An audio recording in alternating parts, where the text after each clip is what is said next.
Call the meeting to order. Recite the prayer.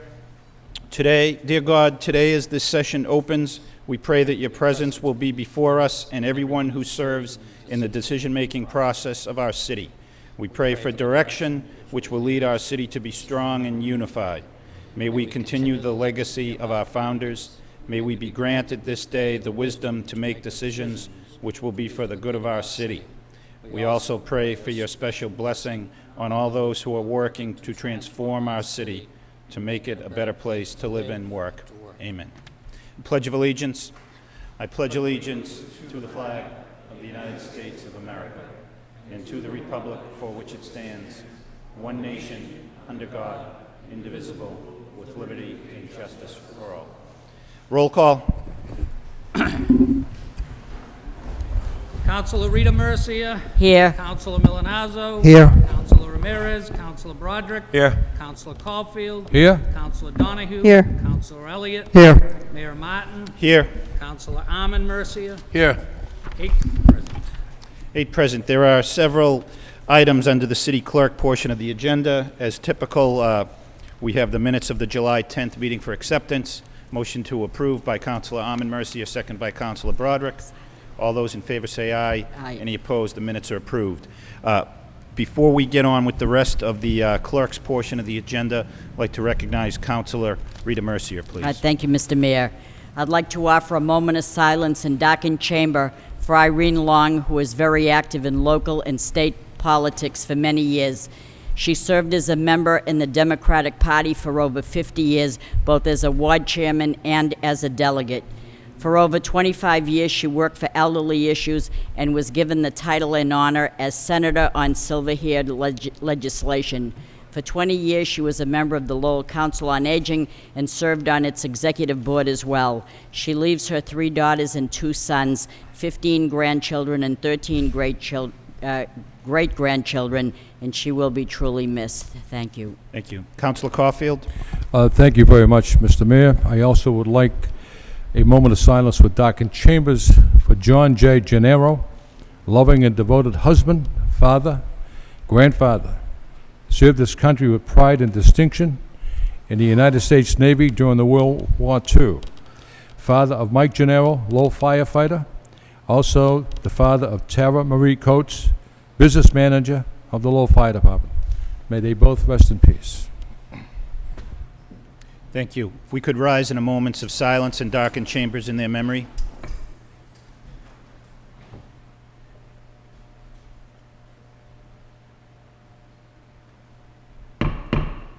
May they rest in peace.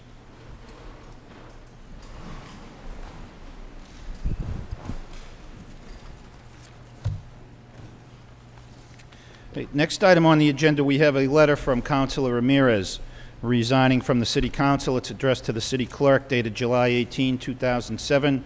Dear Mr. Johnson, please accept this letter as my official notice to resign from the Lowell City Council effective July 20, 2007.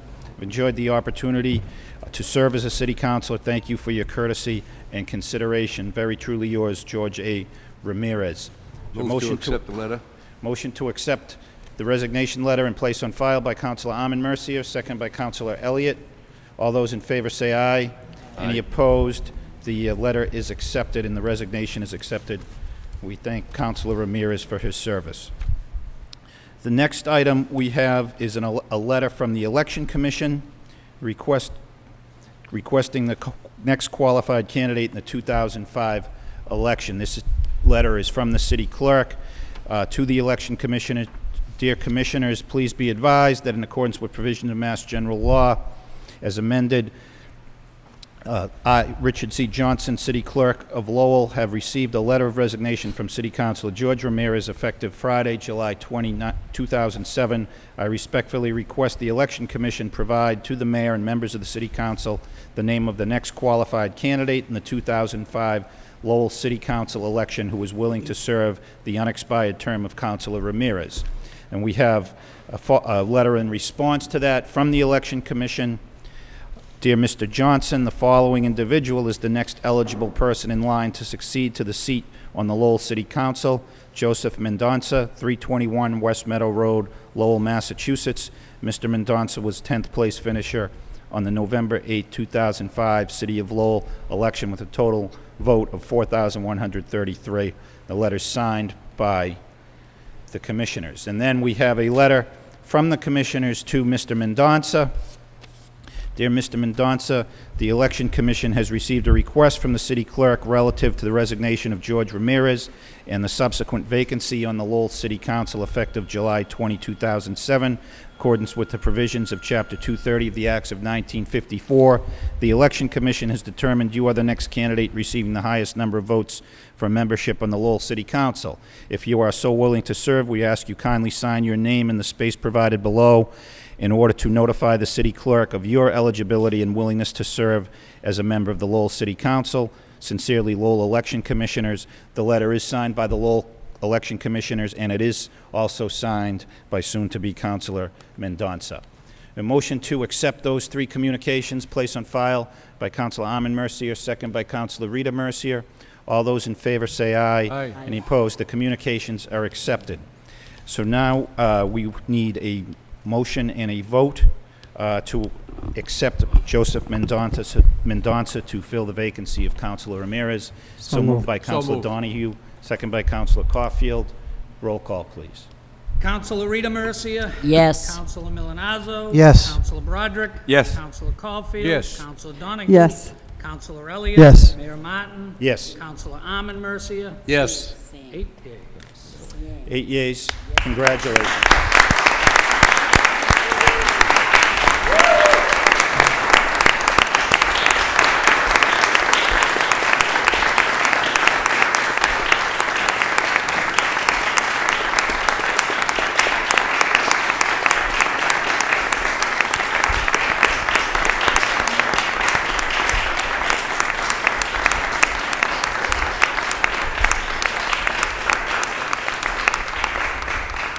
I'd ask Councilor Mendonça to come forward, and the city clerk will administer the oath of office.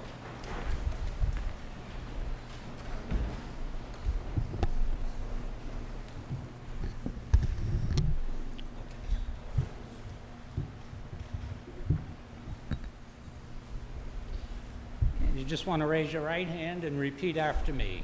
I I, Joe Mendonça, do solemnly swear and affirm do solemnly swear and affirm that I will faithfully and impartially that I will faithfully and impartially discharge and perform discharge and perform all the duties incumbent upon me all the duties incumbent upon me as a city councilor as a city councilor for the city of Lowell, for the city of Lowell, according to the best of my ability, according to the best of my ability, the rules and regulations of the Constitution of the United States, the rules and regulations of the Constitution of the United States, the ordinances of the city of Lowell, the ordinances of the city of the Lowell, rules and regulations of the city council, the rules and regulations of the city council, to the best of my ability, to the best of my ability. so help me God. So help me God. Congratulations.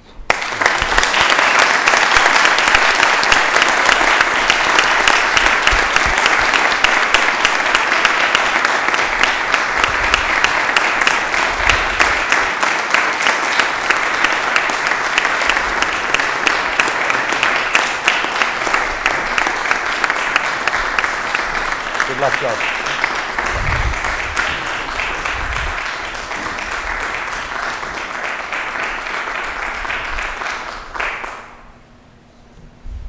I'm informed in speaking with, please be seated, informed by speaking with members of Mr. Mendonça's family and friends that are here this evening that I believe he is the first Portuguese-American immigrant to be elected to serve in the Lowell City Council. We've certainly had other Portuguese-Americans elected, including Councilor Elliott's wife, Lori, but she, I believe, was born in this country. So From the Azores. from the Azores, the island of Graciosa, I believe, where my wife's grandmother is from.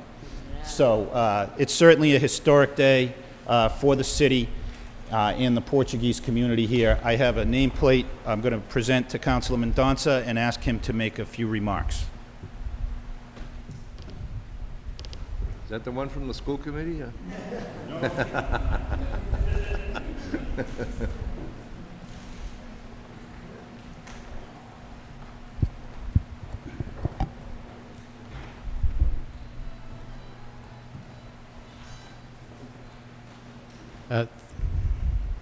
Thank you, Mayor Martin. It's like deja vu for me, only in much more pleasant circumstances than the last time around. I'd like to start out by thanking Mr. Ramirez for his service to the city, and I wish him the best in his endeavors as he moves on to serve at the state level. I would like to recognize the members of my family that are here. I have my mother, Qualminda, my sister, Maria, and my cousin, Fatima. There are several people that have helped in my campaign. We have our treasurer, Leon Eno, with his wife, Diane, and his son, Rob, who's been very helpful to me in the past campaign. So I really appreciate you being here. Along with some namesakes that have been supporters over the years, there's another Joe Mendonça back there, along with his brother, Manuel Mendonça, who not sure we're related. Of course, go back far enough, we probably are, but they've been supporters over the years, probably for the last name. I'd also like to thank the other members of the City Council for following through with this process and allowing me to serve. Like you, I just want to make the city the best it can be and work to make whatever improvements we can, along with maintaining it for our current residents. I have raised 2 children here.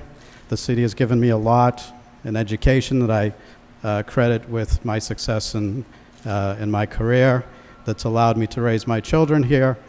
They've gone through the public school here and on to college, and I think in large part it was the services that the city provided that allowed me to do that. So I want to give back to the city, do what we can so that we can continue to provide those services for our current residents and the future residents. So thank you very much.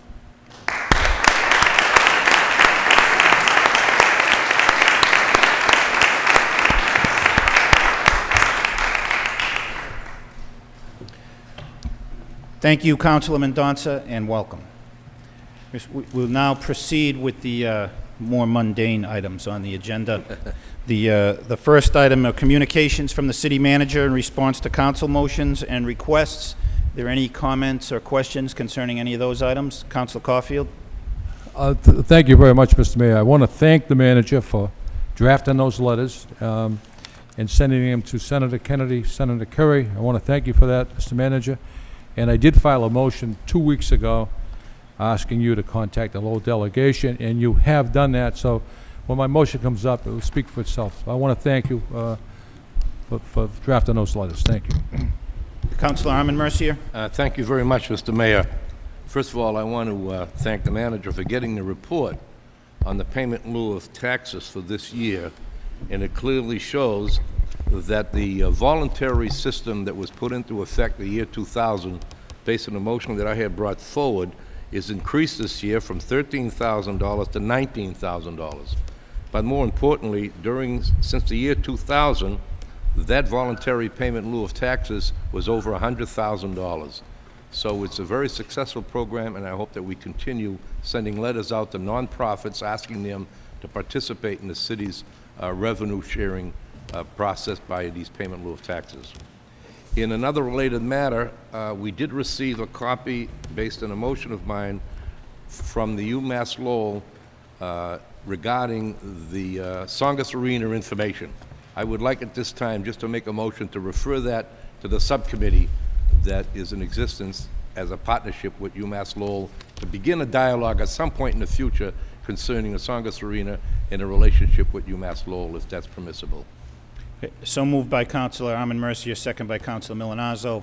All those in favor of referring that matter to the subcommittee say aye. Any opposed, the matter is referred to the subcommittee for consideration. Councilor Milanazzo? Thank you. Through you, Mr. Mayor, to the city manager regarding response to Councilor Armin Mercier's motion regarding the payment in lieu of taxes. Mr. Manager, do we ever enter into any type of agreement with nonprofits that they would in fact make payments as opposed to them being voluntary? Are there ever agreements to back up? Because I know when one, without mentioning the name, but when one nonprofit was negotiating to buy a building in downtown, I had heard there was some talk with the administration that in order to garner support, there would in fact be a payment in lieu of taxes, and I just don't know if it gets to be that memorialized, if you will, in an agreement. We're not aware, Council, we're not aware of any such agreements that exist at this time, but certainly I would support that notion of having a more formal agreement to guarantee that there will be a certain amount of revenue coming into the city. I think that, as Councilor Mercier mentioned, the voluntary pilot program that was instituted several years back has been successful, but certainly if that's subject to their willingness to provide that payment. Something more formal would certainly benefit the city, and we can explore that in more detail as opportunities arise, certainly. Thank you. Councilor Elliott. Thank you. I just want to note, I know Thursday night there's a meeting of the Pawtuckaville Citizens Council, the subcommittee on flooding in the Clay Pit Brook area, and I just want to let those folks know that letters have been sent to, which was a request from the subcommittee. The manager did send letters to both Senator Kennedy and Senator Kerry asking or inviting them to come to Lowell and meet with us. And just curious, I know this letter was just sent a week ago, but any word back yet, Mr. Manager? I presume not. We have not heard back yet. Okay. I would anticipate, I know that there's quite a bit happening in Washington right now as they're getting ready to go into recess for August, and Good point. we would hope that there would be some type of response that we would receive by the end of this month. Okay. Thank you. Any further questions or comments on manager reports? Okay. Hearing none, motion to accept the reports from the city manager, placed on file by Councilor Elliott, second by Councilor Broderick. All those in favor say aye. Any opposed? The communications are accepted. We have a request for approval of out-of-state travel.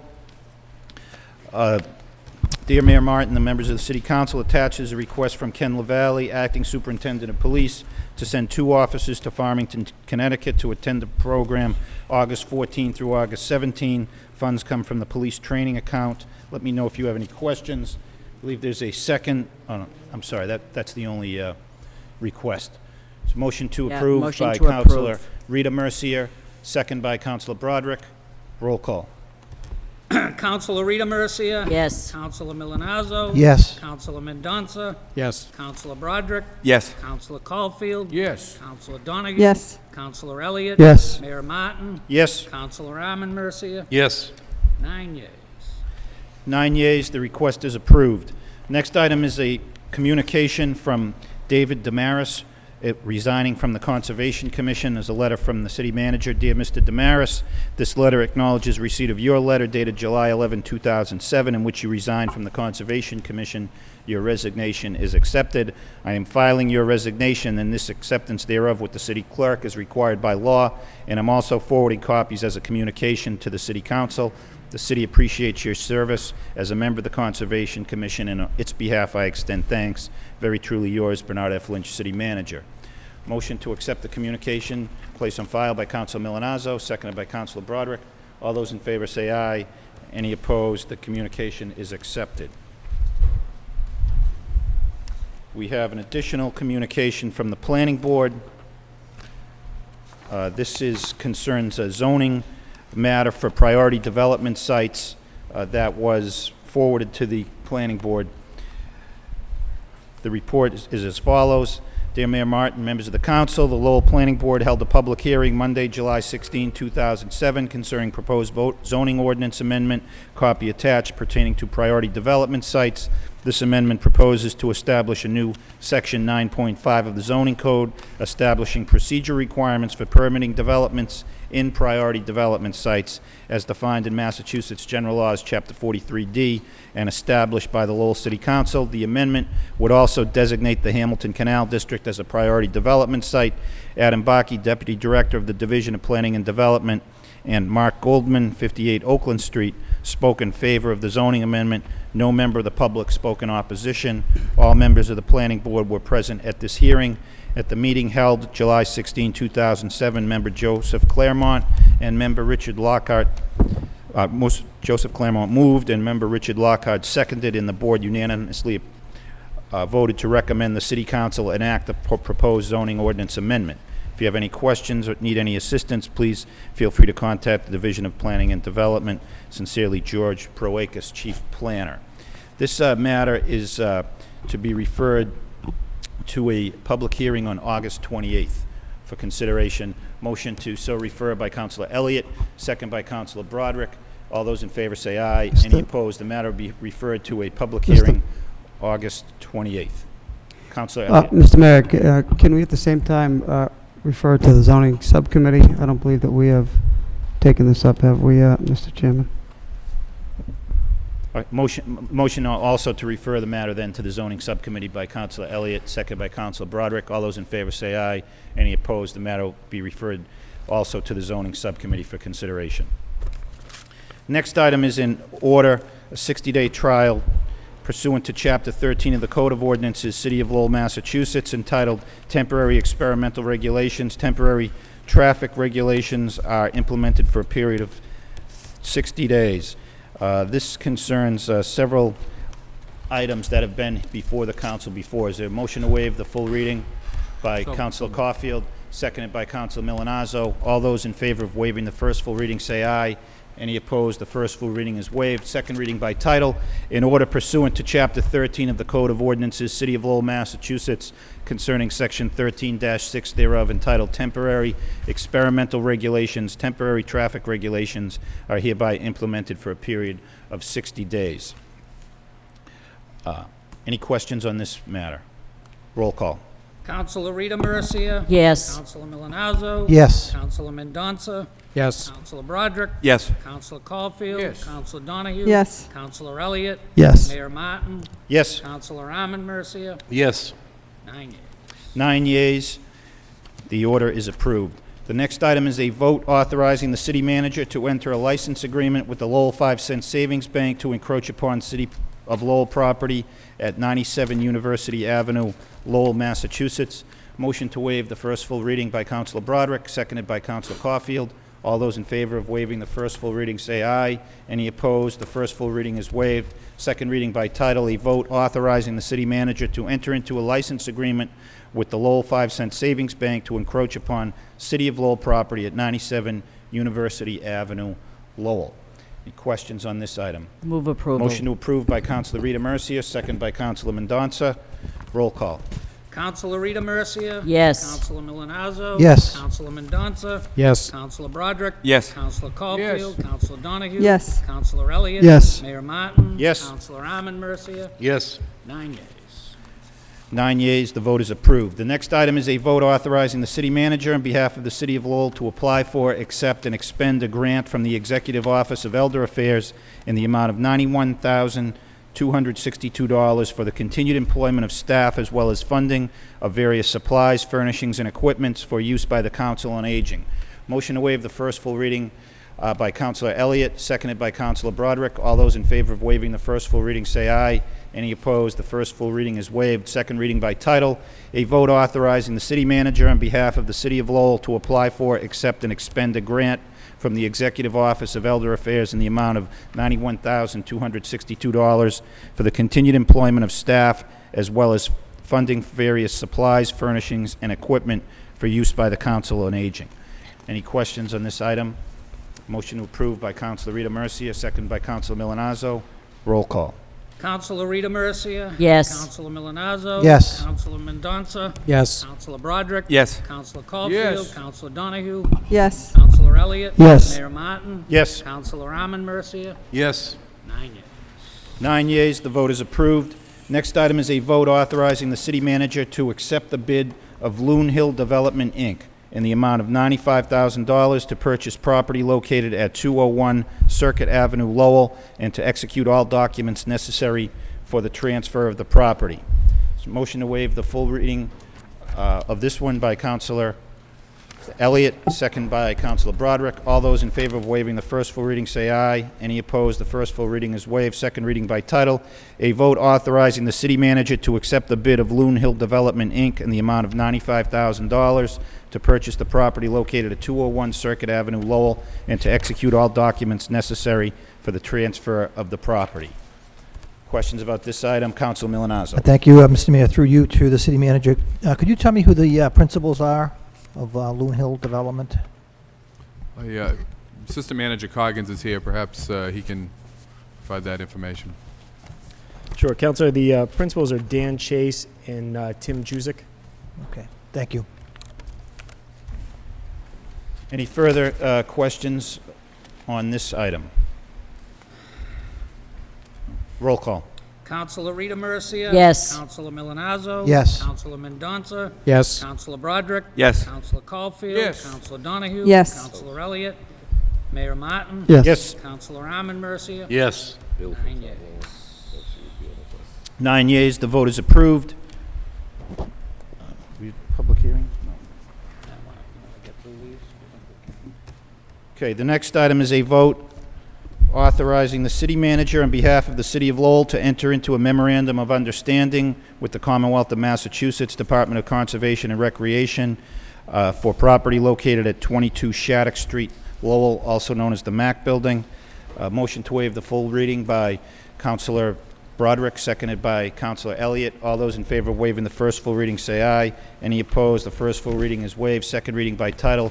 A vote authorizing the city manager on behalf of the city of Lowell to enter into a memorandum of understanding with the Commonwealth of Massachusetts Department of Conservation and Recreation for property located at 22 Shattuck Street, Lowell. Councilor Milonazo. No, I'm all set. Yep, sorry. Any discussion, questions? Motion to approve by Councilor Milonazo, second by Councilor Broderick. Roll call. Councilor Rita Mercia. Yes. Councilor Milonazo. Yes. Councilor Mendonça. Yes. Councilor Broderick. Yes. Councilor Caulfield. Yes. Councilor Donahue. Yes. Councilor Elliott. Yes. Mayor Martin. Yes. Councilor Arman Mercia. Yes. 9 yeas. 9 yeas, the vote is approved. Next item is an ordinance amending the Code of Ordinances, City of Lowell, Massachusetts, with respect to Chapter 13 thereof, entitled Motor Vehicles and Traffic. This, I believe this is the quarterly, no, this is not the quarterly ordinance. This relates to improvements at Plain and Chelmsford Street. This matter to be referred to a public hearing on August 14th.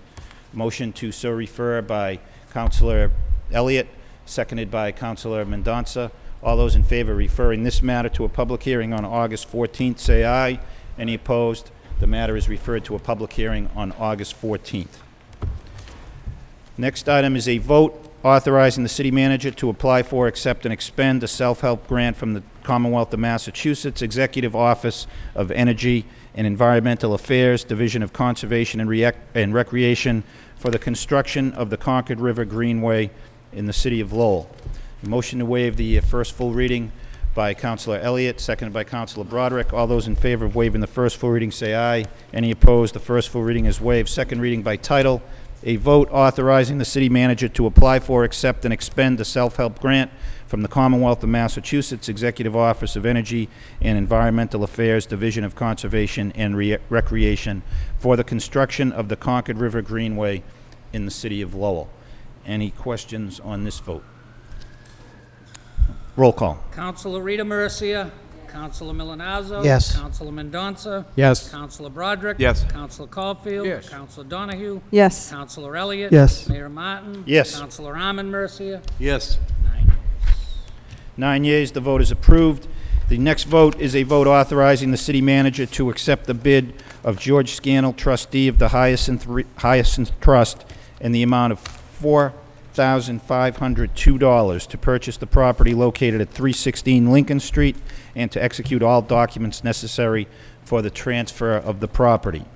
Motion to waive the full reading by Councilor Broderick, seconded by Councilor Milonazo. All those in favor of waiving the first full reading say aye. Any opposed? The first full reading is waived. Second reading by title. A vote authorizing the city manager to accept the bid of George Scannell, trustee of Hyacinth Trust, in the amount of $4,502 for purchase of property located at 316 Lincoln Street, Lowell, and to execute all documents necessary for the transfer of the property. Questions on this item? No. Roll call. Councilor Rita Mercia. Yes. Councilor Milonazo. Yes. Councilor Mendonça. Yes. Councilor Broderick. Yes. Councilor Caulfield. Yes. Councilor Donahue. Present. Councilor Elliott. Yes. Mayor Martin. Yes. Councilor Arman Mercia. Yes. 8 yeas, 1 present. Okay, I think that brings us to the public hearings. Excuse me. We have a... Mr. Mayor? I'm sorry, Councilor Milanazzo? Thank you. Could I request a suspension of the rules of my colleagues to have Councilor Mendonça acknowledge one other person in the audience, if we could? So move.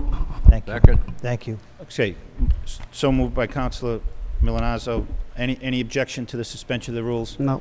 Councilor Mendonça? An embarrassing gaffe on my part, but most important person in my family, I forgot to mention, and of course the one who sacrifices the most for us that serve, is my wife is also present, Lorna Mendonça, so I'm sorry about that, Lorna. Who else did that once? Who did that once? I think you did. Thank you for your indulgence. Councilor, I've made that mistake in the past myself. And I can tell you, you only make it once. I thought you had done that. Okay, so we move now to the public hearings. There is a petition from Lowell Central Electric, Inc. for underground conduits at Suffolk Street, Fletcher Street, Adams Street, Cork Street, Cross Street. If I could just say a word before. Oh, I'm sorry. Mr. Mr. Clerk- Maria, who is the owner, proprietor of Central Electric, contacted my office today, and a prior commitment has him unable to attend the meeting tonight. But I just wanted to extend to the council that the work that they're doing over there in that area, along with the conjunction of the Demoulas Corporation, they're placing some Victorian lights. They have already placed the lights in, working with the city engineer's office, and they needed permission to go underground to connect the lights, so they petitioned the city of Lowell. So he couldn't be here, so he had asked if we could expedite the petition. Okay, thank you, Mr. Clerk. We'll open the public hearing for those wishing to speak in favor. Anybody wishing to speak in favor on this item? Anyone wishing to speak in favor? Hearing none, that portion of the public hearing is closed. Anybody wishing to speak in opposition? Anybody wishing to speak in opposition? Hearing none, that portion of the public hearing is closed. What is the wish of the council? Move to support the Okay. request. I believe the vote is to refer to the wire inspector. So moved by Councilor Caulfield, seconded by Councilor Broderick. Any further discussion on the motion? Roll call. Councilor Rita Mercia, Yes. Councilor Milanazzo. Yes. Councilor Mendonça. Yes. Councilor Broderick. Yes. Councilor Caulfield. Yes. Councilor Donahue. Yes. Councilor Elliott. Yes. Mayor Martin. Yes. Councilor Armin Mercia. Yes. 9 yeas. 9 yeas, the matter is referred to the wire inspector. That brings us to subcommittee reports. Several subcommittee reports. Councilor Donahue. Thank you, Mr. Mayor. The Public Safety Subcommittee met to receive a report from the chief as well as the city manager concerning the E911 Communication and Emergency Operations Center upgrade. All of the councilors should have received the report in their packet. And as I know all the council is well aware, this is a situation that has been a problem for the city for many, many months. I know the manager and Mr. McCarthy have worked on this problem, trying to resolve the situation where we had an outdated, inadequate, substandard facility for the emergency 911 center, creating a serious problem for the city, serious problem in terms of losing communications in this most important area, and trying to resolve it. In short, and I'll be brief because we did have a lengthy subcommittee going through the details, but in short and in summary, the recommendation is to move the center to the garage facility that is immediately adjacent to the current center over at the police department, and to then move that garage facility over by the facility next to the arena.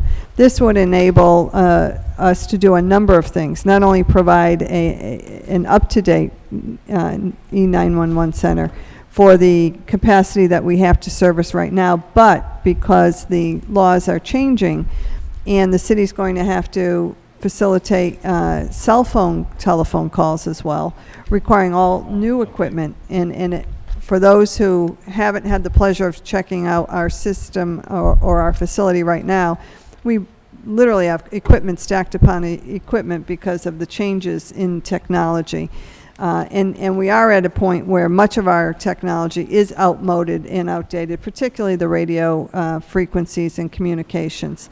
And so this proposal is going to provide not only for a new facility, for the equipment necessary to be up to date and up to code as to the requirements under the new law.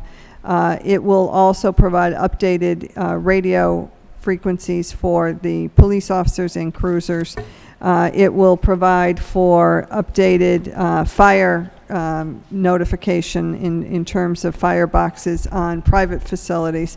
Right now that are, again, outmoded and outdated, they will be, rather than hardwire that fails in bad weather, radio frequency communication and much more reliable. And it also is something that, quite frankly, has to be done, because the city cannot be in a situation where we are without E911 capacity or capabilities. And this also provides for backup in case of loss of power, which has happened here in the city. And so it's a much better system. It's also a better facility for workers, that this system goes 7 days a week, 24 hours a day. And our employees have been outstanding in their dedication through what are very trying times and very trying circumstances under which they are working.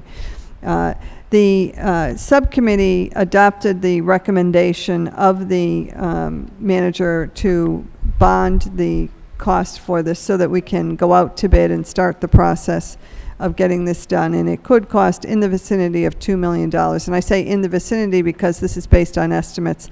And also because we have applied for a grant through the state of some $491,000 that could, if we're lucky enough to be awarded the grant, could be applied toward the overall costs. We won't know that till about mid-September, whether we receive the grant, but it is certainly something that we have to do regardless, and certainly we're hopeful that we get the grant because of the need of the police department. And so that was the motion and recommendation of the subcommittee, to push forward with approving and giving the manager and his staff the ability to go forward with plans for bid and so forth, to get some hard numbers on this. The other part that was discussed, and I think it's important to raise, is that what we've talked many times about the inadequacies of the police station in general. It was a facility that was built many years ago, but is just not up to what it should be today. And we all certainly can see that at some point it would be nice to have a public safety or police station. And maybe there'll be funds someday for that. But what was important is that what we're doing with this E911 center is not a waste of money in the event we were lucky enough to build a police station, because it's all modular and can be moved to a new site. And so it wouldn't be money wasted or thrown out the window. So that's the report of the subcommittee. It was a unanimous vote. This is something we absolutely have to do. I want to, commend, the manager and Mr. McCarthy for working hard on this issue. I know everybody tried every which way to work under the current plan and system and better that system. And we've made some improvements on a temporary basis, but we can't Band-Aid this system together any longer. And so this is, it seems like, not only reasonable, but the most efficient proposal to, serve the needs of the city in this most important function. So that's a report and recommendation of the subcommittee. Okay. Councilor Caulfield? Thank you, Mr. Mayor. I wholeheartedly endorse this recommendation as well. Councilor Donohue really summed everything up. That we need a state-of-the-art system. And the facility that the employees work in now 24/7 is inadequate. It's just too small. It's not safe. And looking at the report, in 2006, the total police and fire calls were 83,663. We cannot afford to miss one of those calls. And we have approximately 108,000 people reside in the city. $1,900 per person. That's what the cost. So we have to upgrade the system. And if we don't, we'd have to invest $150,000 into the old system and then spend another $50,000 a year maintaining it. It has served its purpose. It's time to move on into the 21st century. Give the police, the fire, and the citizens of the city nothing but the best. Thank you. Thank you, Counselor. Any further discussion on this issue? Mr. Manager? Mr. Mayor, just if I could elaborate a little bit, certainly from perspective of the city administration, we saw a number of issues that needed to be addressed at this facility, but we also got very clear direction from the city council regarding the inadequacy of the current facility. That combined with the need to upgrade for the mobile 911 and the opportunities that were presented to us to really improve the overall service made this a very important project for us, and the staff, Assistant Manager McCarthy, as well as Acting Superintendent LaValle and his staff really worked quite diligently to come up with a solution that I think is very efficient, very economical, and one that I'm very pleased to get the recommendation of the subcommittee and hopefully the recommendation and support of the entire City Council. It was our hope to have this loan order available to present to you tonight to be put on for a public hearing at the next council meeting. We're working with bond counsel right now to draft that up, so we would anticipate that will be coming forward in August and then be able to be voted on later on in the month. We are proceeding with the application for $491,000 that hopefully will reduce the overall city cost, but it's a project that's long overdue and one that we're anxious to move quickly on. So we'll be having that for you at the next meeting. Okay. Thank you. So, motion to adopt the report and recommendation of subcommittee by Councilor Broderick, second by Councilor Elliott. All those in favor say aye. Any opposed? The report and recommendation have been adopted. Obviously, the vote for the funding will have to come at a later date. Additional subcommittee reports. Councilor Elliott. Thank you, Mr. Mayor. There was a meeting of an ad hoc subcommittee on bridge construction of the new University Bridge this evening, and the meeting was called essentially just to get an update from the administration on where we are with the bridge. We did learn from the city manager that the bridge that was slated to begin construction in 2010 has been moved back to 2012, which was not the news I don't think that we all wanted to hear, but it is reality. However, the manager has been in touch with the delegation and Mass Highway to see if we can get that back on track. Not the concern, and we did receive meeting notes back in February, but the concern at that time, and as it continues, is that the repairs that we made to the existing University Bridge only have a useful life of between 5 and 7 years. 7 years brings us to the year 2010.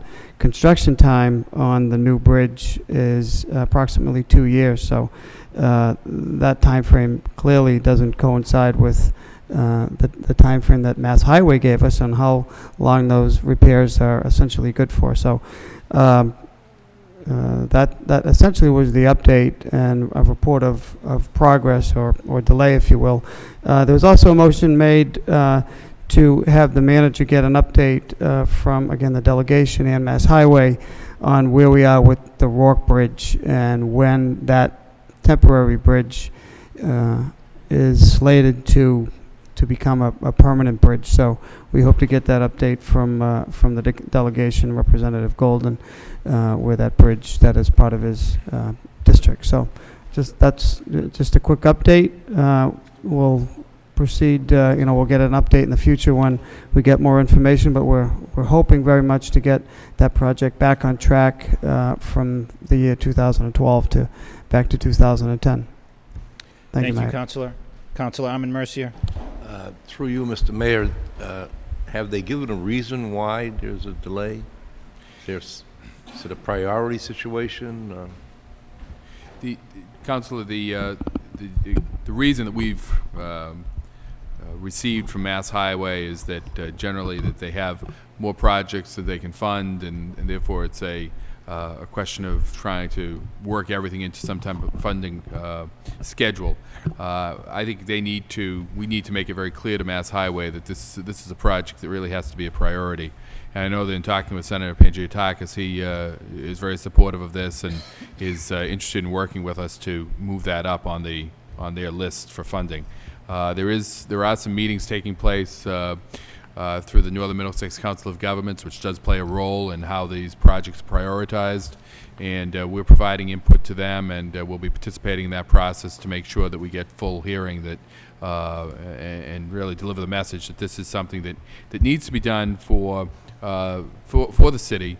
The project needs to move forward in and of itself to deal with the traffic issues, but on top of that, the cost of repairing the existing University Ave bridge is really putting money towards a project or towards a facility that would really be a waste of money for the city. And so we're trying to make all of those arguments to them, and I'll certainly update the council as we get additional information on that.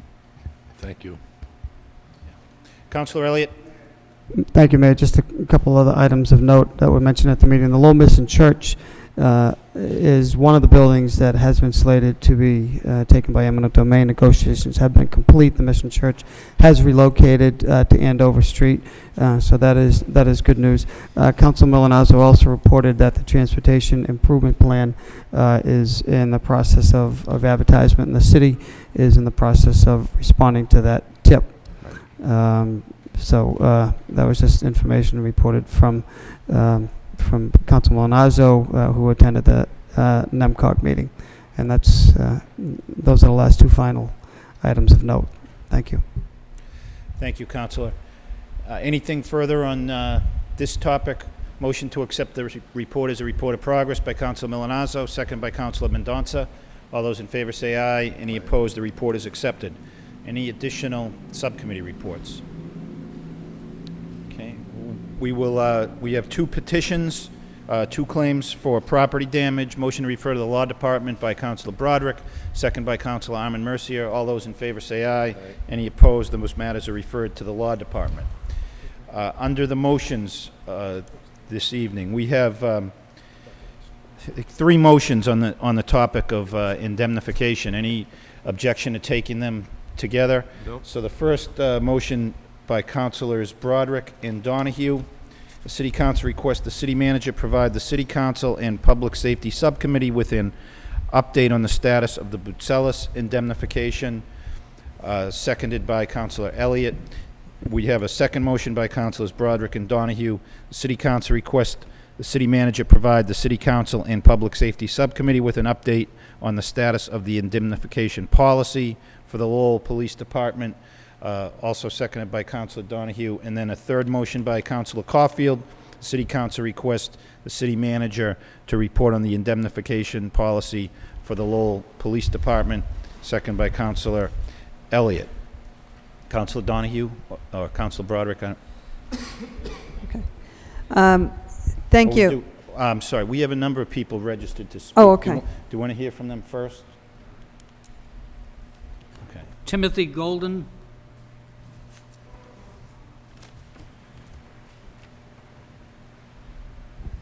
Thank you. Timothy Golden, 67 Mount Hope Street in Lowell. Let me first say that I can't believe that Councilor Mendonça did not recognize his wife, of all people.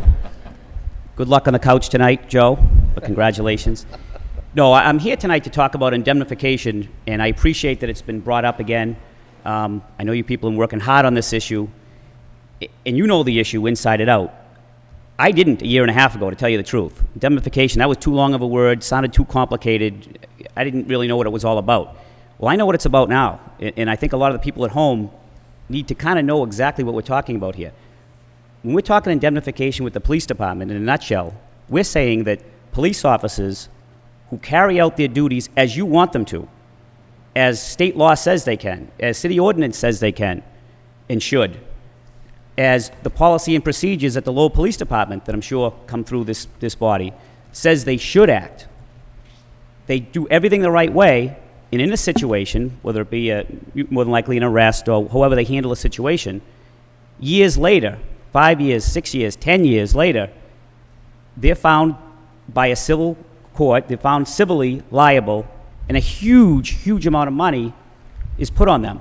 And they personally have to pay.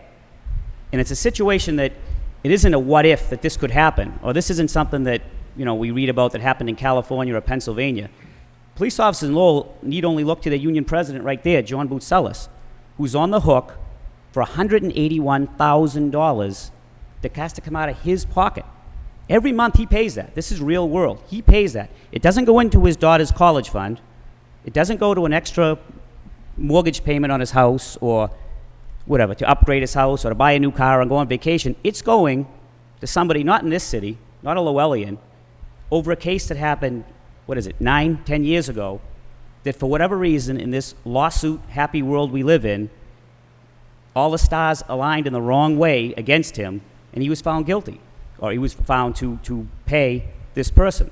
Now, whether or not it was that that person had a fabulous attorney, or that the judge in the case suppressed evidence that the police could bring up, and I'm just saying examples, or it's that the jury just had one of those cases, and I know we have several attorneys here, that you scratch your head and say, how could they come up with that verdict? And I think that's what happened with Mr. Boutsellis, and it could happen to any of us that are police officers. It could happen to any of us. He did and acted exactly, not only within the scope of his duties, he acted exactly how you would want him to act. Yet he's out there today, real world, paying this money. And it's certainly not unnoticed by police, and it's devastating for morale. It's devastating. And I know in the next contract we're probably going to get a 40% raise, and maybe not not the 4 and 4, but maybe the 2 and 6 or something like that. But that all aside, this is an issue that means more to the morale of the police department than anything. Anything. When police officers get sent to calls, and I'm talking frontline officers here, not me, officers that patrol day in and day out the tough neighborhoods, the gang unit that deal with these people that have guns and Uzis and AK-47s and all these things that are out there now, and who get intelligence out there saying we get more and more that to improve their status as a gang, they want to kill a Lowell cop. We hear that more and more. Well, I don't want to get killed, and neither do these people. So when you get called to a gang fight, 2 gangs are shooting it out, or a barroom brawl, or a domestic situation, you've got enough things on your mind as you're activating those lights heading to that call. You're thinking to yourself, how do I protect the city of Lowell? How do I protect innocent kids that might be running around the area thinking it's fireworks and really it's gunshots? You're thinking, how do I protect my partner and other brother and sister police officers? You're thinking, hey, I want to go home at night too to my family. The last thing you want to have to be thinking about is, what if I go there, do everything right, go in and arrest those gang members, bring them out, put them in the wagon, have the neighbors cheering, saying, thank you, you did something about our neighborhood, we can go out in peace now, thank you, thank you. They erect a statue to you, you're a hero, and 5 years later, you're paying $180,000 to somebody, and everyone says, gee, how did that happen? That's a shame. And I know all of you agree on this. There's no one who says that he should be paying this. But somehow we've got to get to the bottom of this. We've got to get to the bottom of this because 2 things. It's not right and it's not fair to John Boutsellis or the John Boutsellises of the future. And I can tell you, it could be devastating for this police department. And in your endeavors to keep this city as safe as possible, and I know you all, and I know how hard you've worked over the years to keep this city safe. But we're teetering on a situation where officers are going to be thinking twice about making arrests. I've talked to union attorneys, not the gentleman who's here, I just met him tonight, not him, but I've talked to some who've said, and I'm not saying down the road, they're saying do this now, don't make arrests. I'm going to say it again. They say don't make arrests. Have a sergeant come and order you to make the arrest, so if down the road you get sued, the sergeant actually gets sued, not you. It's on them. You hate to pass the buck, but that's what's happening. And I can tell you, the sergeants are being told, call a lieutenant. Lieutenants are being told, call a captain. Well, you can take this and progress it all the way out. Eventually, it's going to be the manager out there with the 9 counselors deciding who's going to get arrested and who isn't, because no one can afford it. I can't lose my house. If I get sued, if I get a $181,000 lawsuit, I lose my house. And I know where you all live. I'm going to be looking for a spare room, and that's just, and we can't, it's hard enough. Police get sent to calls. You have one hand tied behind your back as it is. And I'm not whining and complaining about it. We know the nature of the job. But we have to do our job within certain parameters. We have to do it the right way. The bad guys don't do it the right way. They can do it any way they want. They don't care if they go out and hurt somebody or if they kill somebody while they're taken off from the scene. We have to do it right. Now we're told we have to do it right, and even if you do it right, you could get sued, and you can lose your house, and you can be paying every month like John Boutsellis. We can't do that. You know, the police department today, I would say, at least since World War II, or the last 50 years, there are more military veterans, combat veterans, that a year ago were serving over in Iraq, protecting us, that are here now, patrolling our neighborhoods, protecting us against the criminal element that's out there. So the reason I say that is we're not talking about timid people. They know the challenge. They're patriotic. They serve this country. They're Lowellians that want to serve this city and protect people. The old cliche, protect and to serve. That's very real in the Lowell Police Department. All right? We have people that are in the National Guard and Army Reserves who, instead of being out there tonight, are serving overseas.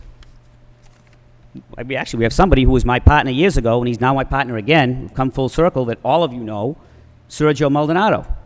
You all know Sergio. He's an acre kid, great guy. Well, he just come back from a year at Guantanamo Bay, where the worst of the worst terrorists are, the ones that would love to come in here and kill all of us in here, just for the heck of it, to make a statement. He was dealing with them all that time. So when I talk about this, we're talking a police force. I don't want to sound cowardly about it. They're less afraid of the gang members and the criminal element as they are what could happen down the road to them, even if they do everything right. Even if they do everything right. Just to clarify for people at home, we're not talking about some nut cop who gets drunk, jumps in a cruiser, and flies downtown on a Merrimack seat and plows over some people at the Folk Fest. We're not talking a silly situation like that, a crazy thing. We're talking people obeying the law who 5, 7, 8 years later, for whatever reason, are held liable to this. And so when I bring up the veteran thing, it's because I just want to emphasize people aren't afraid to do their jobs because of that element. They're afraid to do it because of what might happen down the road. So I'd ask you, please, it's a huge issue for the police department. I think it's a huge issue for the city. Somehow, some way, whatever legal loophole is preventing it, overcome it. Whatever language needs to be put in, I don't know if it's a shall or may or could or should or please or thank you, whatever needs to be put in there, put it in. Indemnify John Boutsellis. It's a sin that he's paying every month out of his pocket when he did his job the right way. And the bigger picture being, put a policy in, please, to indemnify police officers so we can go out and protect the city, but know that you have our back as well. Thank you very much. Appreciate it. Thank you.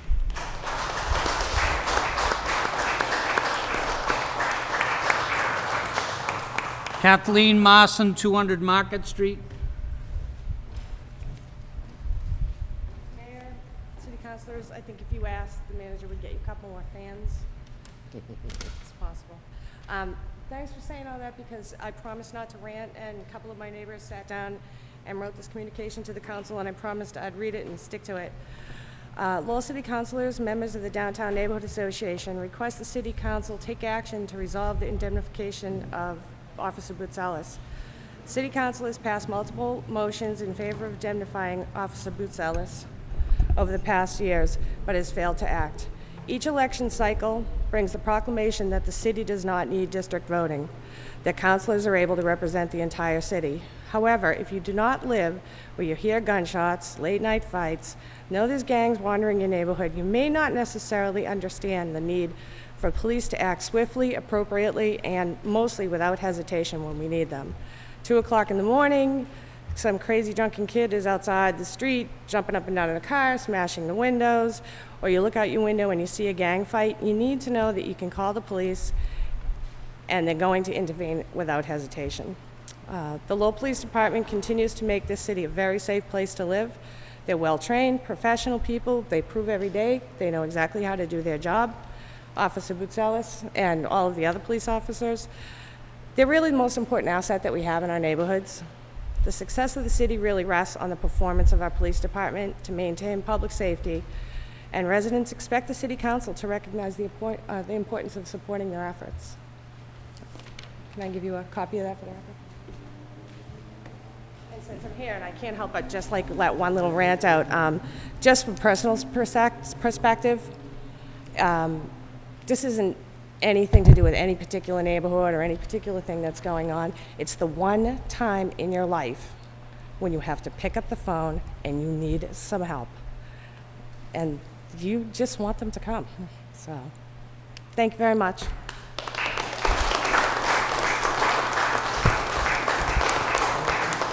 Attorney Michael Brennan.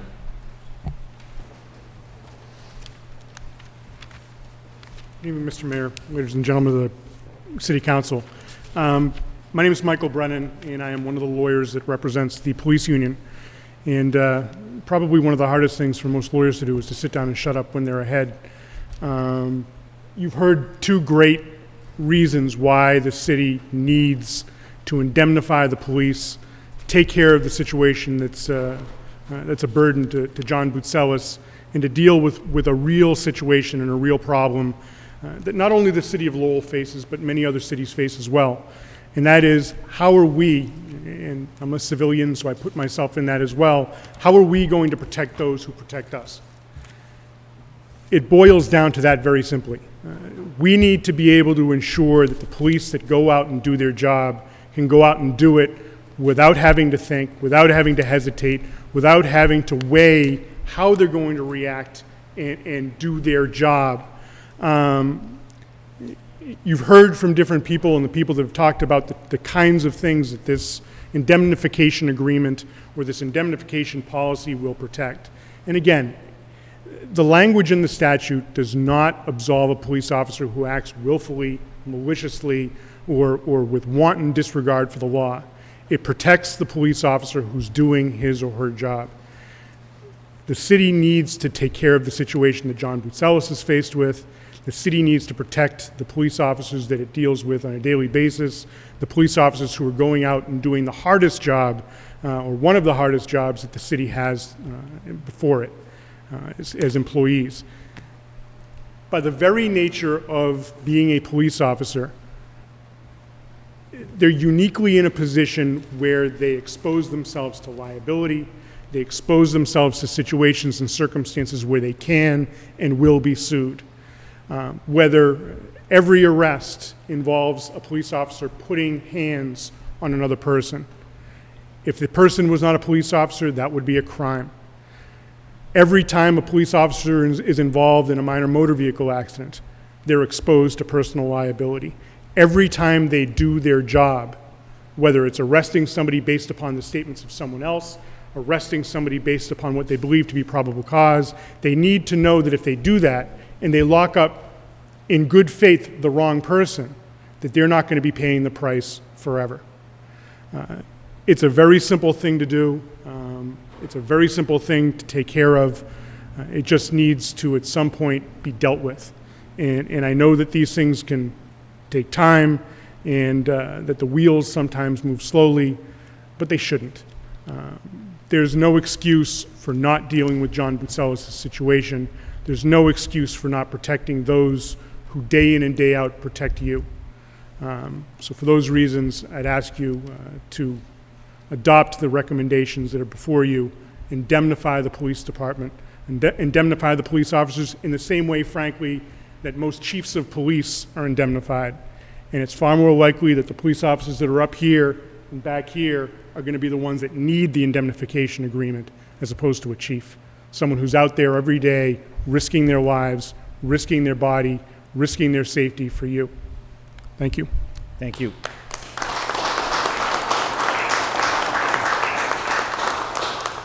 Attorney Timothy Burke. You won't be here. That's me. Okay. That's all the speakers? Okay. Councilor Donahue? Thank you. This matter has been before the council for many, many months, almost going on 2 years at this point, since it was first taken up. And I know, Mr. Manager, it's something that you inherited when you came on board a year ago.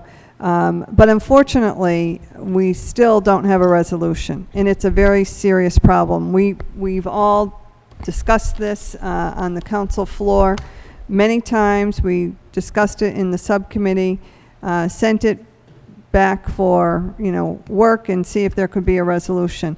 One thing, and I can't say it any better than the speakers have said it here tonight, they pointed out what is, something that we all know to be true, and that is the police department and police officers do a very, very dangerous job, and we have to ensure that they're going to do that job and that they're going to have the full faith and credit of the city behind them when they go out there and have to make judgment calls on the turn of a dime, and not be second guessing, not only for the public who wants them to be there when they call, but also for their own safety. If they have to hesitate even a second to say, gee, should I do this, they're jeopardizing their own personal safety as well. And so, and this is something I feel, and I know Councilor Mendonca's his first night here, but I believe, we've all been in full support of indemnifying Officer Boutselis.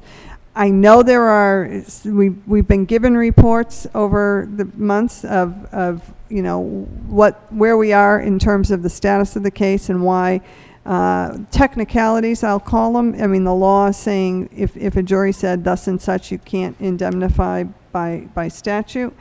The problem is, and we've said it here before, sometimes juries get it wrong. One of the things that I keep coming back to, and I'll state it again, at no time, based on my information, was Officer Boutselis found to be at fault by our own internal, I'm not talking about a jury somewhere, but by our own internal affairs division. At no time was he found to be out of line. And it does come down to, it's plain and simple, if an officer is doing their job and in the course of their duty, doing that job, they get sued, the city should be there. And the city should make sure that they're indemnified. And so now we find ourselves in this tough situation because a statute says if a jury awards under this particular section, the city can't step up and pay. I know Councilor Mercier a few weeks ago suggested let's investigate a home rule petition. We've been waiting patiently, but we've heard here tonight the police officer is now making payments on this, what is an enormous judgment. And I think the patience of the council, the police, I think Officer Boutselis has been extremely patient in waiting for this to be dealt with. But it's not fair for an employee of the city to be hit with this kind of a judgment and to be taking away from family. And I'm sure it affects the way you do your job going forward when you're writing that check every month for something that you shouldn't be doing. And so I recognize, based on discussions we've had, discussions I've had with the solicitor over this issue, that this is not an easy issue. Notwithstanding that, I do think it's important that the council go on record and say we have to resolve this and resolve it quickly. Whatever, and I understand we have to follow the law. I mean, no one is suggesting that we break the law, but if there is an opportunity, whether it is through home rule petition, I'm less concerned about what someone else down the road may do, and more concerned about indemnifying this situation. And the reason I say that is as follows, because the second motion is, which I know isn't being taken up, but let me just address it. The second motion is coming up with a policy. And I think that policy is very important for the city's protection. I mean, nobody is saying that the city should indemnify police officers who are acting outside the scope of their employment or violating people's civil rights, intentionally causing havoc or harm to people in the course of their duties. Nobody is saying that we should do anything that encourages that kind of behavior. But I don't see that as a real issue. And furthermore, I think a policy, a clear-cut policy, would really protect the city. So going forward, if there was an incident of a lawsuit, the city has its own investigation, determines that the police officer, at least in the police department or the city's estimation, was performing as accordance in the scope of their duties, then there should be a policy. Then they are indemnified as a statute provides and enables us to do that. If on the other hand, the city were to determine that this officer was not acting appropriately, that this officer was not within the scope of their duties, then I think there are a couple of avenues that the city could take. Either refuse to indemnify or defend but reserve rights going forward, which happens all the time in the legal system. Reservation of rights, and so that the individual officers on notice. And so if there's an offer to settle a case and they choose not to, then we have a written trail, paper trail that says this is what happened. We're lacking that written policy right now. And so, you know, so it's a twofold approach. I think doing whatever is necessary within the law to indemnify Officer Boutsellis on all the facts as we know them, and put in place a policy that not only ensures going forward every man and woman, whether it's the police department or quite frankly, any other city employee, understands what the city's policy is for indemnification. So they know when they go out to do their job, you know, this is what you're supposed to do. As long as you're doing that, if something happens, unfortunately, we do have a litigious society, and lawsuits do get filed. And sometimes juries don't always get it right. So, you know, that's the reason for the motion. And again, Mr. Manager, it's been before, it's been on the floor, it's been here many, many times. But I think what the sense of urgency is, and it's not an easy problem to solve, but I think what my intent and hopefully the council's intent is that we have to solve it, we have to resolve it, because it is fundamentally unfair for an employee to be writing a check every month on an enormous judgment for a family to be paying when they were only doing their job. So that's the point of the motion. Thank you, Councilor. Councilor Broderick? Thank you. It's all pretty much been said, I think. I think the difference now is that this isn't a potential problem, but it is a huge public safety problem right now. We've got a police officer paying a lot of money every month out of his check, and the rest of the police officers know it.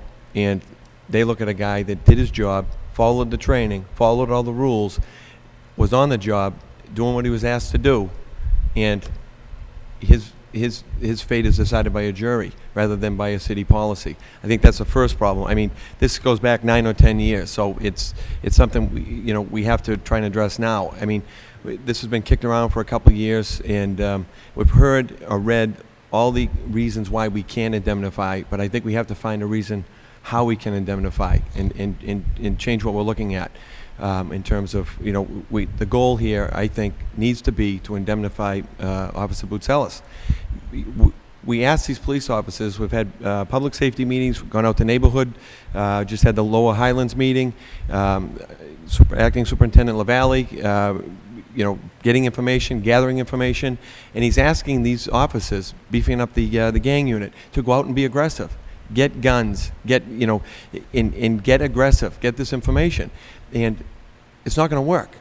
People are not going to do what we're asking them to do because we're not backing them up.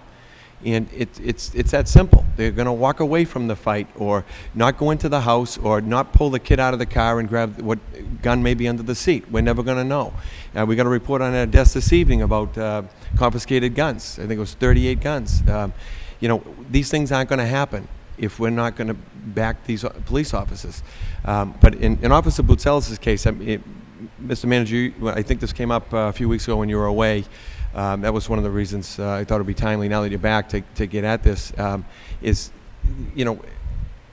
we find out at the end of the game that the final bell rang, and now we can't do anything about the punitive damages. But that case went on for, 7, 8 years before you got to the final bell. That would have been a good opinion to get while the game was playing. So I think there's some opportunity there for potentially to come up with some type of settlement in terms of how that all transpired, notice and whatnot. And then if it has to come down to a home rule petition, that's something I would support looking at. I don't know much about it. I think that can be done. These are so fact specific that I don't think we set a precedent. I think we can make it specific enough that it'll be another 150 years before this same case comes up, or never. But the point is, I think that we have to do the right thing here. And public safety-wise, if we don't do it, it's going to be devastating. We're going to have police officers that are going to be afraid to do their job. And it's a job we're asking them to do. Superintendent LaValle's asking them to do. We can't have it. I think it's a big concern throughout the city to begin with, and then to find out that it's not going to be acted upon is going to be devastating. And then that leads obviously to the indemnification policy moving forward. I think and this is obviously why we asked for a report, is, what do other municipalities do? Is it insurance? Do they adopt Section 13, I believe it was? And, do we have further specifics in there in terms of internal affairs investigations and in doing our own investigations to determine whether or not we're going to indemnify? I think certainly, if people are following procedure and training and following the rules and doing, as Officer Golden said, and doing it right, they shouldn't have to worry about losing their house and, a college fund for their children because what a jury thought 5 years later. It just doesn't make sense, and I don't think it's good practice for the city. I can't say it enough because I think we all know a lot, run into police officers all the time, and now that Officer Boutselis is paying, everybody's aware of it, and it is a huge issue. It's not a matter of it's going to happen soon, and we'll have another meeting and we'll delay it. It's here, it's now, and it's been since I believe March, and he's paying an awful lot of money a month. I think we need to act upon it now. Mr. Manager, I know you've been looking at it, and appreciate anything you can do. Thank you. Thank you. Councilor Caulfield. Thank you very much, Mr. Mayor. First of all, I want to thank Manager Lynch for supplying the council with this report on the gun arrest. And I also want to recognize the fact that Officer Tim Golden, he served in Desert Storm, Kuwait, and Iraq. And I want to thank you for your service, and your speech was very eloquent. The gun report that I have in my hand, my colleagues have, from January 1st to June 30th, 38 individuals were arrested in our city for guns. And I'm wondering how many men and women of the Lowell Police Department looked down a barrel of one of those guns. They have to react instantly, either to protect their brother police officer or themselves. It's not a case of, well, what should I do? Maybe I'll go outside and make a decision. It doesn't work that way. They don't have time to react. They have to react and do what they think is best. And we cannot have a police officer in this city, whether they're on a beat or in a cruiser, walking on eggshells. They need to know that this council, this administration, is there behind them. I was downtown Friday evening with my wife. Many of the business owners came up to me and praised Officer Boutselis, not for just his police work, for just being a great guy, picking up flowers, putting them back in the basket, and doing little things that no one ever sees. And as Timmy Golden indicated, he's not paying for his, Officer Boutselis isn't paying for his child's education. He's paying for somebody who needed to be arrested, but through the courts ended up suing Officer Boutselis. Officer Boutselis received a broken wrist trying to do his job, and he's the one that gets sued. So, as Councilor Donohue indicated, Councilor Broderick indicated, Mr. Manager, we have to come up with a policy to let the police officers know in this city that we do care, and when they go out on the job, they need a security blanket with them. They don't need to be walking on eggshells. Thank you. Thank you. Councilor Armin Mercier. Thank you. Thank you very much, Mr. Mayor. The statute that prevents us from identification of Mr. Boutselis, Officer Boutselis, is clearly, blatantly unfair and wrong.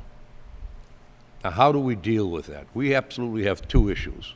One of them, we have to get creative in seeing to it that Officer Boutselis gets reimbursed totally and indemnified for the lawsuit that was put against him for doing his job on behalf of the people of Lowell. That's number one. Number two, we need to sit down and draft a policy that will protect all officers.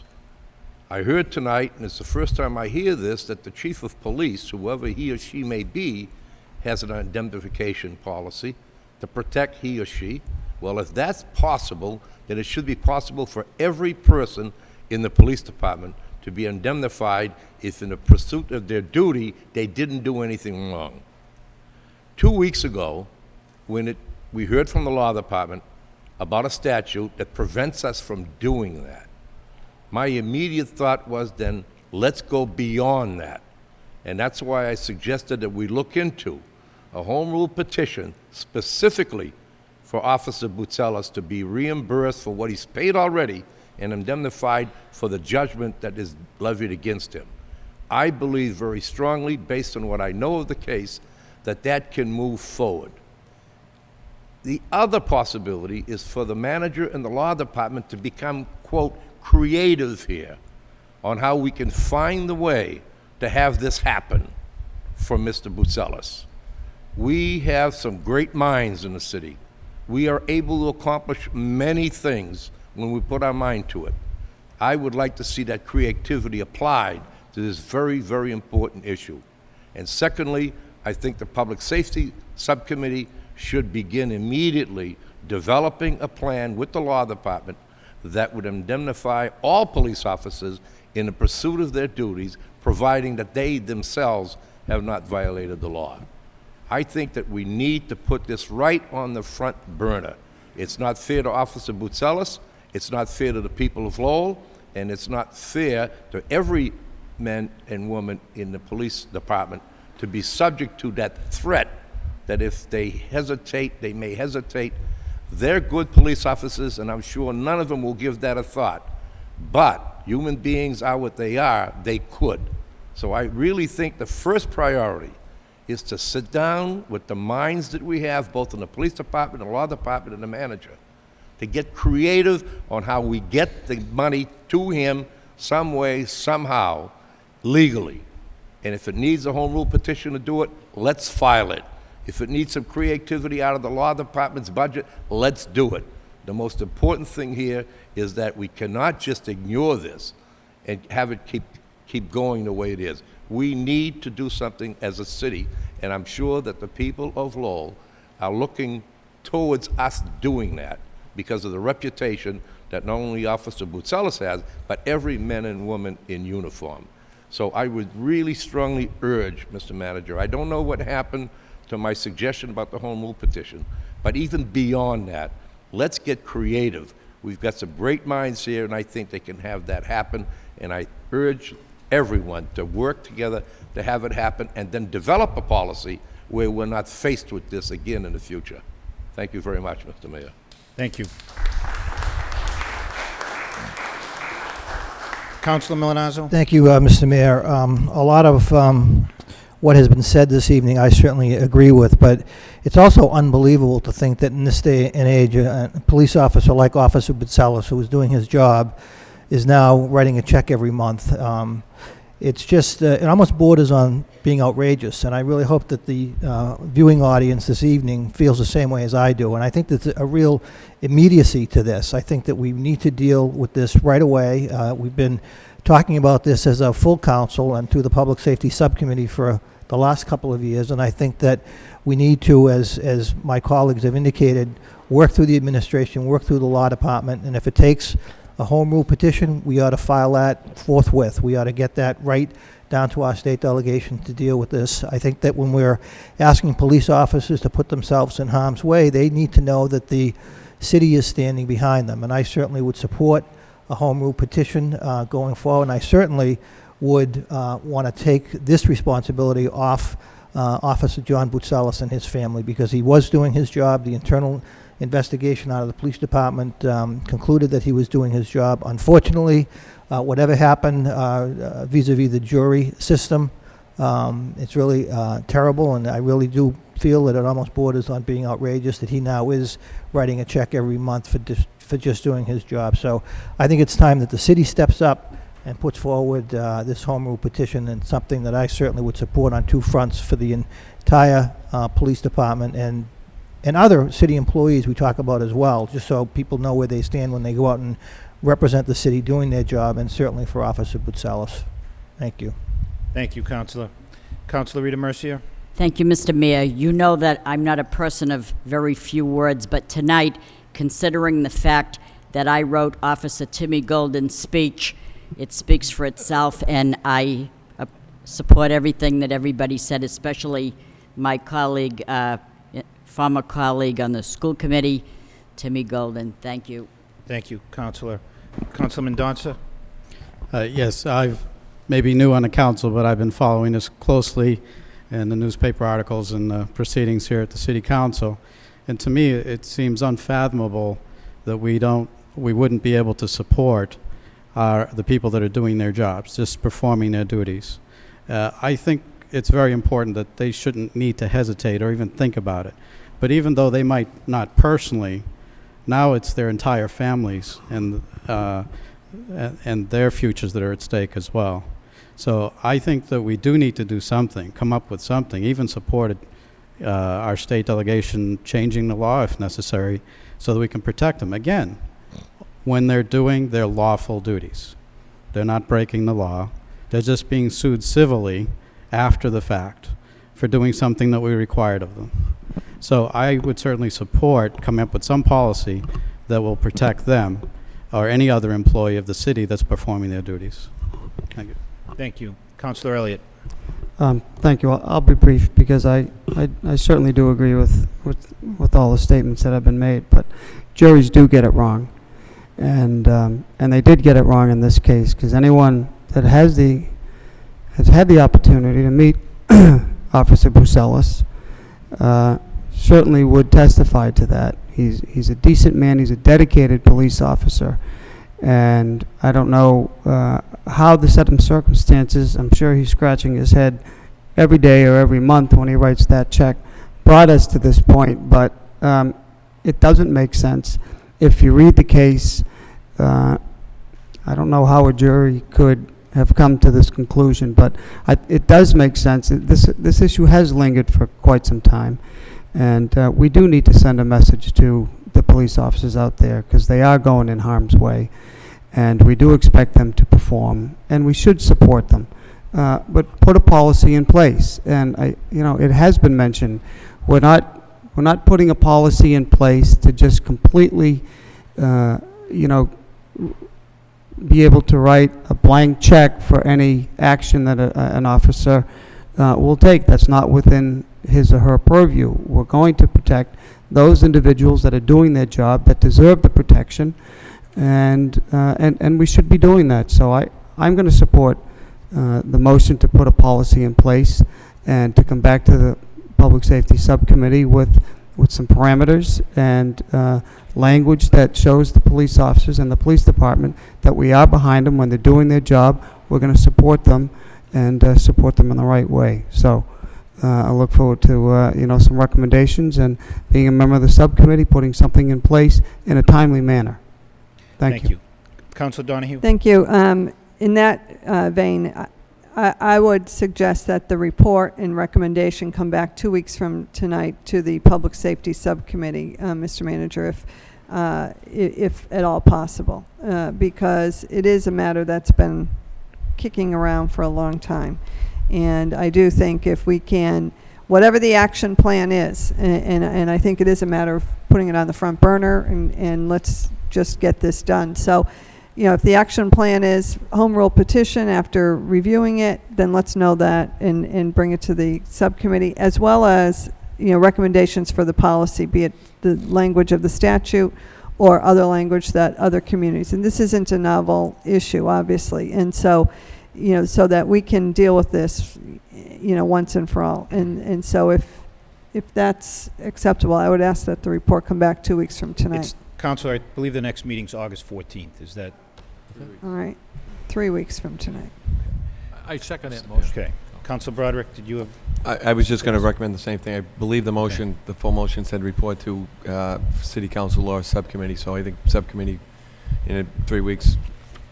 All right. So these matters will be referred to the manager for report and recommendation back to the Public Safety Subcommittee, which will meet prior to the City Council meeting on August 14th. Okay. All those in favor say aye. Any opposed? Those motions are adopted. Mr. Manager?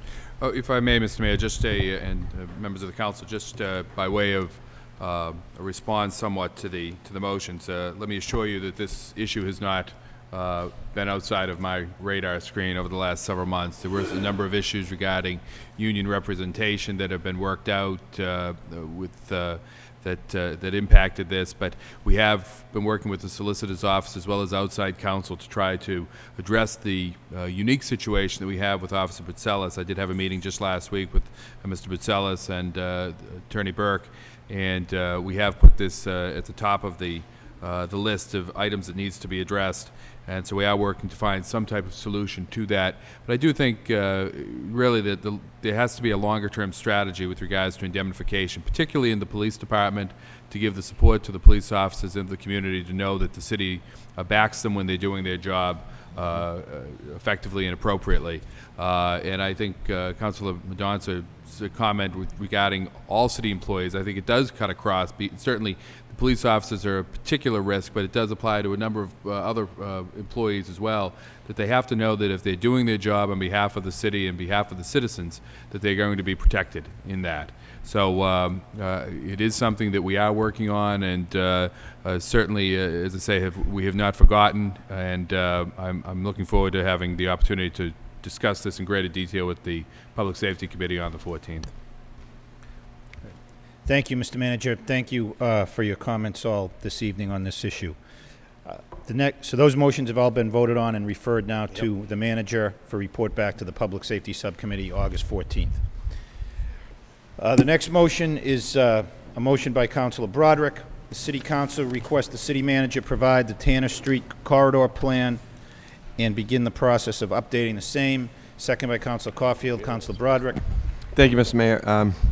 We all heard the news about the Target hopefully coming over to the Hannaford Plaza, and brought up obvious concerns from people that I'm sure people have bumped into about traffic and things like that. And I know there was mention of the Tanner Street plan that was done in maybe 2002, about 5 years ago or so.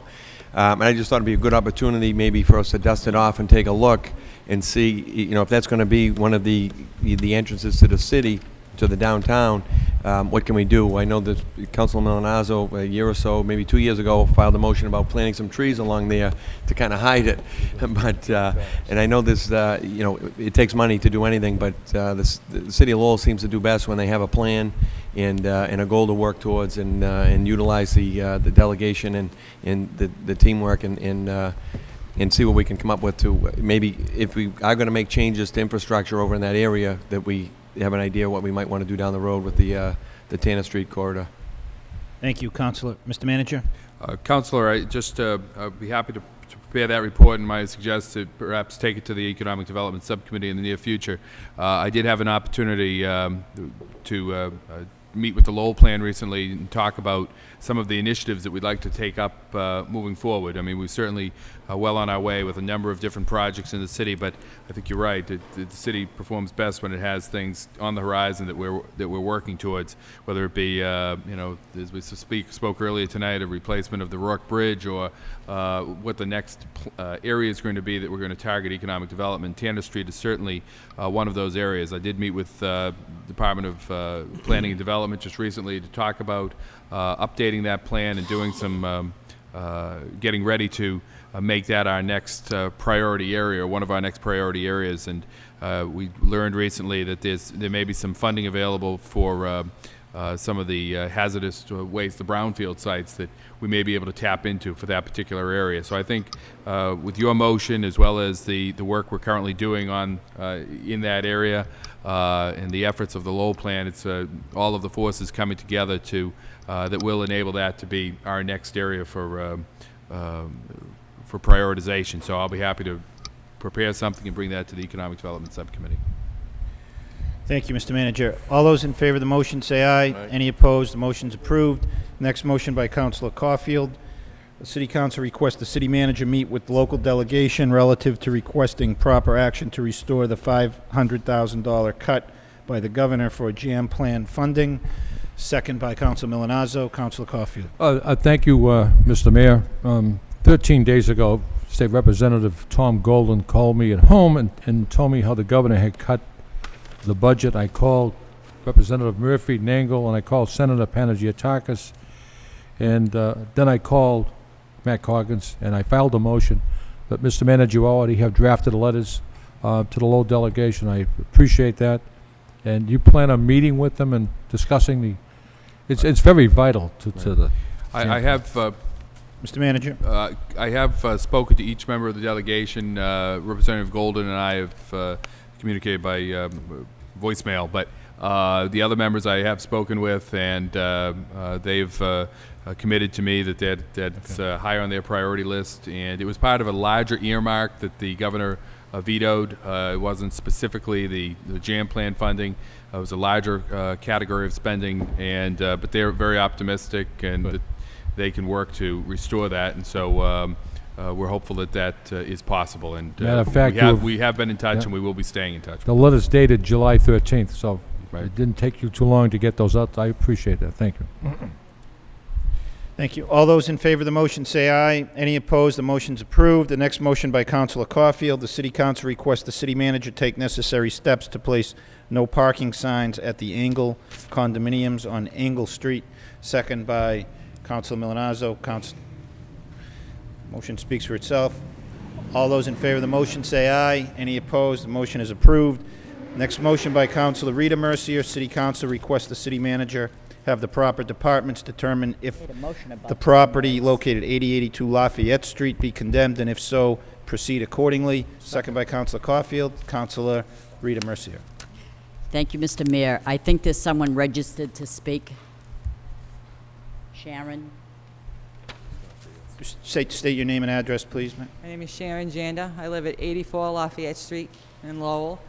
I've been living there for 16 years.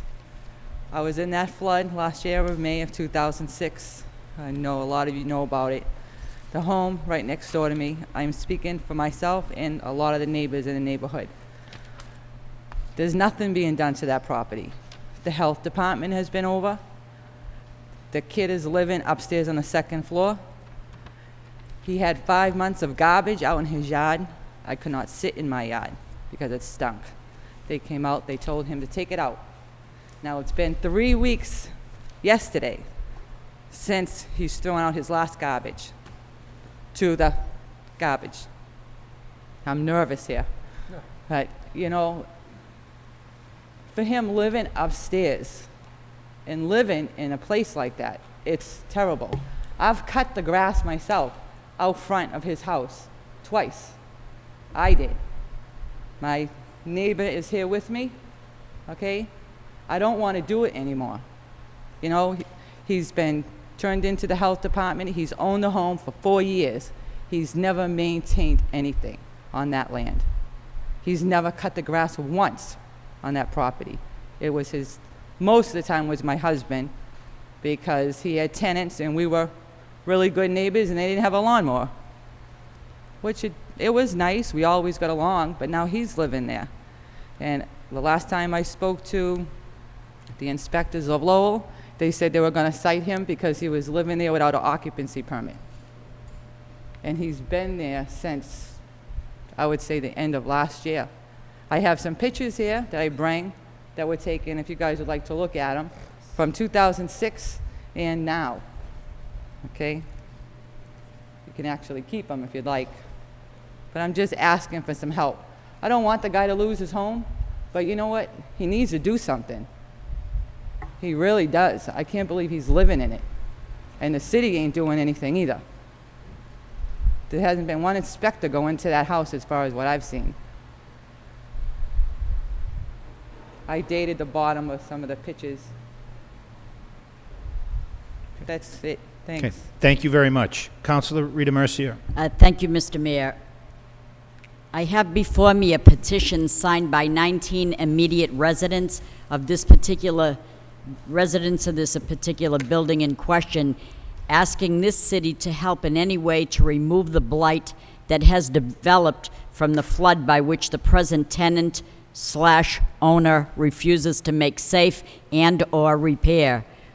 And no one wants to see people displaced from their dwelling But if it remains unsafe, then there should be not anyone living under these circumstances. It is in the opinion of many people in the neighborhood that the building should be condemned due to the destruction caused by the flood and the many years of neglect, which is bringing the value of their property down. I feel that these residents have waited long enough through many requests, seeming to get nowhere. The garage is packed with stuff. There's garbage all over. The porches look like they're about to fall down. There are 3 hot water tanks in the driveway, while the truck in the driveway has all flat tires. There is a lot of trash and garbage in the yard, and this to me is unacceptable. The mailman will not even deliver the mail there. There's quite a large sum of money owed on the water bill. The previous owner of this property passed 4 years ago, was 80 years old, and she took excellent care of the property. Now there are numerous people living there, and I wonder what gives. I believe that the present owner was cited for not having a proper occupancy permit. This is their last effort. They're coming before us, Mr. Manager, for some help. Let the buck stop here. Let's get the code and health department over there to make a recommendation one way or the other and determine if, number one, the structure is in fact unsafe, and number two, if it is, let's condemn it and remove it. I would also like to submit this petition with the 19 signatures as part of the record this evening. And if, for example, we seem like heartless people, we're just frustrated by the care that we have to. These people were in the same flood as everybody else, but yet they're maintaining their property. They're getting back on their feet. They're trying to make it a nice environment, and one person is spoiling this. And I don't want to seem heartless, but if there's such a way that maybe we can offer some services through CDBG money or low-interest loan back to help this person, I don't know, sometimes they need a flame under their feet to get them moving, to make them realize that, you know, you can't just live like this. And so I think there's things in place that we could do to determine that, and that's the motion as it is. And I'm going to follow this up again because we can refer it to you, Mr. Manager, and still, I want a report as to what's going to happen here and what can we do to help the neighbors that have to go out and not only take care of their own property, but be nice enough to take care of other people's property. And there's no gratitude there. I know that. So I don't know what to say, but we do need some help, and it seems like they're desperate at this point. So if we could help, thank you. Thank you, Councilor. Councilor Caulfield? Thank you, Mr. Mayor. I know the property. I know it very well. And as Councilor Rita Mercer indicated, everyone was flooded out in that neighborhood. But everyone pulled up the bootstraps, rebuilt their homes, and went on with their lives. Everyone except this particular building, Mr. Manager. I would like to see the health department go over there and condemn it. It's not fit for human habitation. About a year ago, I investigated a property, and I was told that the bank had taken it over. It was under the bank's jurisdiction. I don't know what's going on there, but it has to be addressed. Most definitely. Those pictures tell 1,000 words. And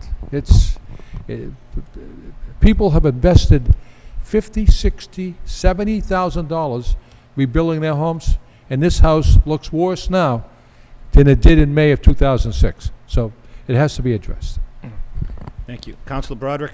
Thank you. I support the motion. I also wanted to follow up on a question Councilor Rita Mercer asked.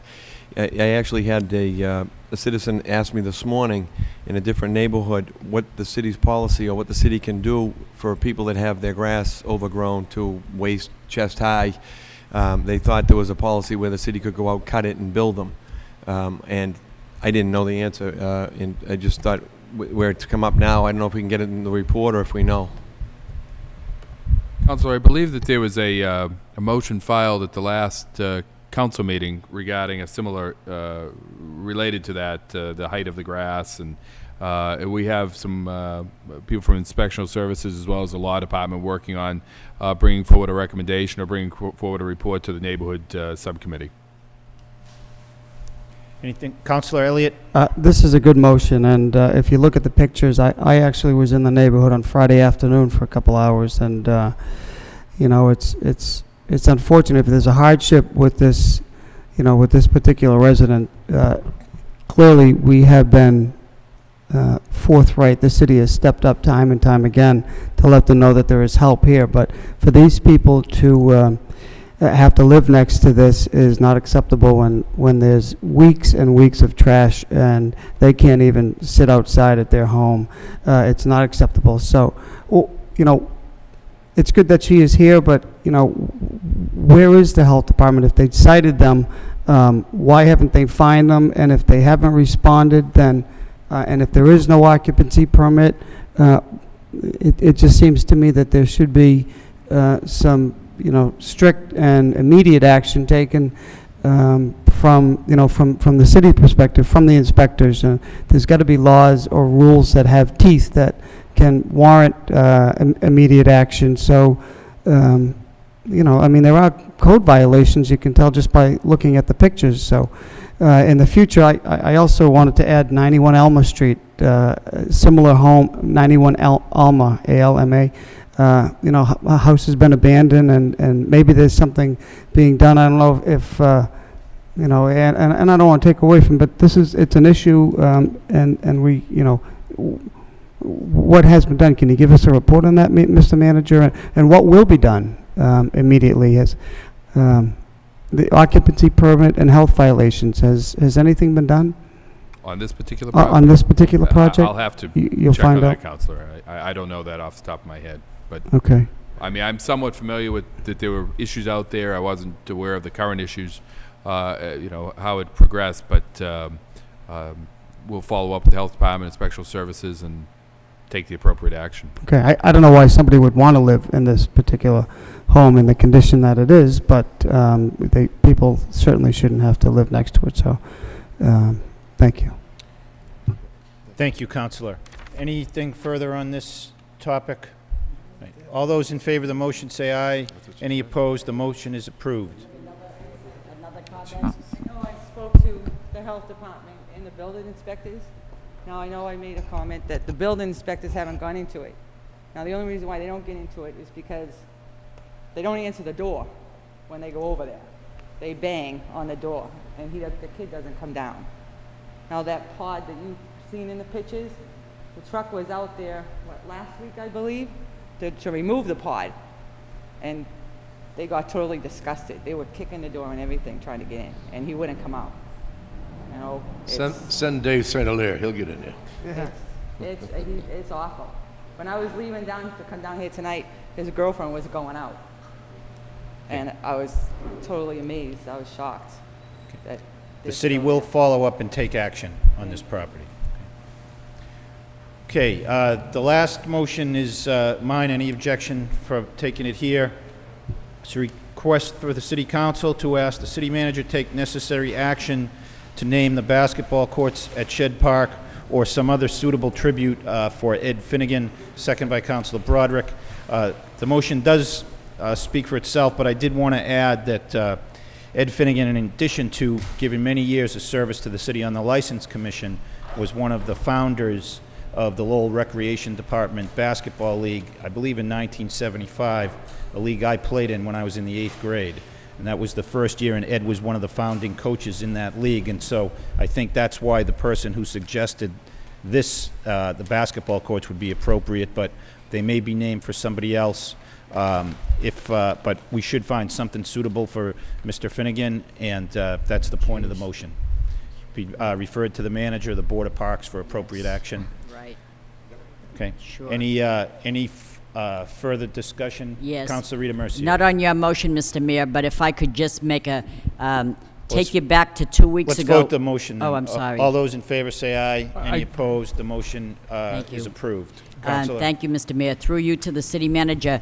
A couple of weeks ago, we talked about, we had people here discussing the Riley School and the maintenance of effort and to try to put that back in shape and all the different things that had been wrong with it and stuff. I really inadvertently forgot to talk about the Moody School as well. It's in a neighborhood, and as people go by, it's like left in disrepair, and that it should be spruced up a bit, maybe a little paint or whatever. The building is old, but it's not so cheery on the outside either. So someone called to me this morning and was talking about how, let's not forget the Moody School, and to spruce that up, it could need a facelift. Thank you.